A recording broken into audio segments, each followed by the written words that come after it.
I'm Teisha Bader with the JBS News Update for Thursday, June the 16th, 2016. Israel's new Minister of Defense, Avigdor Lieberman, is coming to the United States this weekend. Lieberman is set to meet with his American counterpart, U.S. Secretary of Defense Ash Carter, on Monday. This will be Lieberman's first trip abroad since being sworn in on May the 30th. The visit comes amidst negotiations between the U.S. and Israel regarding a new 10-year defense aid package, which expires in 2018. Later in the week, Lieberman will attend a ceremony in Dallas, Texas, marking the development of U.S. defense firm Lockheed Martin's F-35 fighter jet, which Israel is purchasing. And regarding the negotiations over U.S. military aid to Israel, the Times of Israel cited a senior Israeli defense official yesterday who said that Israel was determined to reach an agreement with the current U.S. administration. Acting Israeli National Security Advisor Yaakov Nagel told diplomatic correspondents, quote, "We are close to the conclusion. We're hopeful that we'll be able to sign soon." Nagel said they were trying to reach the best possible deal for the State of Israel.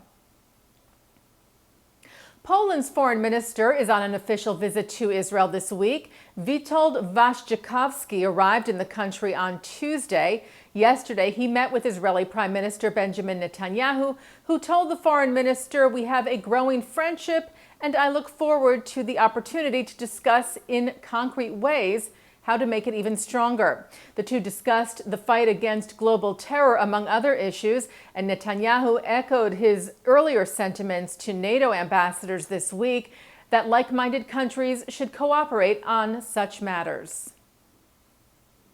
Egypt's ambassador to Israel made his first public appearance today. Hazem Kairat became Cairo's first senior emissary to Israel since 2012, back in February. In his remarks today, which he gave at the Herzliya conference, Kairat seemed to put blame on Israel for the currently stalled peace talks. He said there was a sample of tragic developments, including the, quote, tension in Jerusalem, the deteriorating situation in the West Bank, including the settlements that are expanding. Kairat said that these undermine hope for the future. He added that while there is no justification for terrorism, its cure should deal with the causes and not only with the symptoms. Kairat also restated Egypt's position that while things are at a dangerous deadlock, he said Egypt still believes that reaching a peace agreement is achievable, and that only the Israelis and Palestinians can make the courageous choice to make that happen. Yesterday, U.S. Ambassador to Israel Dan Shapiro addressed the Herzliya conference as well, where he spoke out against the, quote, pernicious BDS boycott, divestment, and sanctions campaign that seeks to delegitimize the State of Israel. Shapiro said the anti-Israel movement goes against American interests and that some of its supporters have, quote, an anti-Israel and in some cases even anti-Semitic agenda. Shapiro said no one should have any doubt that the policy of the U.S. government is to vigorously oppose and counter such initiatives.